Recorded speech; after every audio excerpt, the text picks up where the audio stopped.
పరిశుద్ధుడైన యేసుక్రీస్తు నామమున మీ అందరికీ శుభోదయం. నేడొక వాగ్దానము సామెతల గ్రంథము 18వ అధ్యాయము. యెహోవా నామము బలమైన దుర్గము.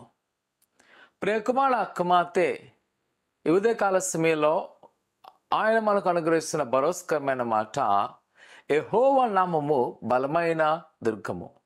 నిజమే ప్రియకుమార కుమార్తె, ఈ దినాల మనము ఎదురుకోబోతున్న పరిస్థితులు లేదా రుణకాణులు, అనారోగ్య పరిస్థితులు అవి మనకు ఎలాగున్నాయంటే చాలా బాగా ఉన్నాయేమో. ఇంకా వాటి నుంచి మనం బయటకు రాలేమనుకుంటున్నామేమో.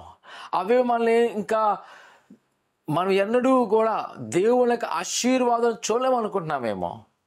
ఎందుకంటే అవి మనకు కనబడుతున్నాయి. కనపడి సంగమా, దేవుని యొక్క వాక్యం చెప్తుంది, యెహోవా నామము బలమైన దుర్గము. ఆ నామం అంట బలమైనది. అదే మనకు ఒక కేడము, ఒక ఆశ్రయపురముగా ఉన్నది.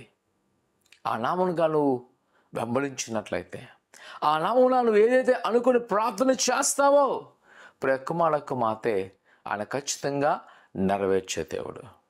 ఈరోజు ఆ అసాధ్యమైన నామం మన దగ్గర ఉన్నది. ఆ నామం పట్టుకొని విశ్వాసముతో అడుగుదాం, ప్రభువా మా ప్రార్థన ఆలకించండి. ఇగో నామం ప్రార్థన చేస్తున్నాము, ఈ కార్యాలు నెరవేర్చిన అడుగు. నా ప్రియకుమార కుమార్తె, దేవుడు అద్భుతమైన కార్యములు చేస్తున్నాడు.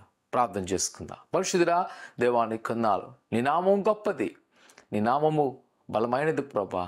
అని ఈరోజు నీ బిడ్డలైనా వారు నిరుత్సాహమున్నారేమో, భయ ఆందోళనతున్నారేమో, ఎటు వెళ్ళని పరిస్థితిలో ఉన్నారేమో. ప్రభువా, వాళ్ళ మీద జ్ఞాపకం చేసుకోండి, వాళ్ళ మీద ధైర్యపరచండి, నీ కృపాక్షములతో నింపి నీ బలమైన దుర్గంగా ఉంచుకోమడుతున్నాను దేవానికి కొందాలు. అయినా ప్రతి ఒక్క ఆపదకాల నుంచి నాయన నీ నామములో మొర పెడుతుండగా సూర కాలుచుటకు సహాయం చేసి నడిపించమని యేసునామమున తండ్రి, ఆమేన్.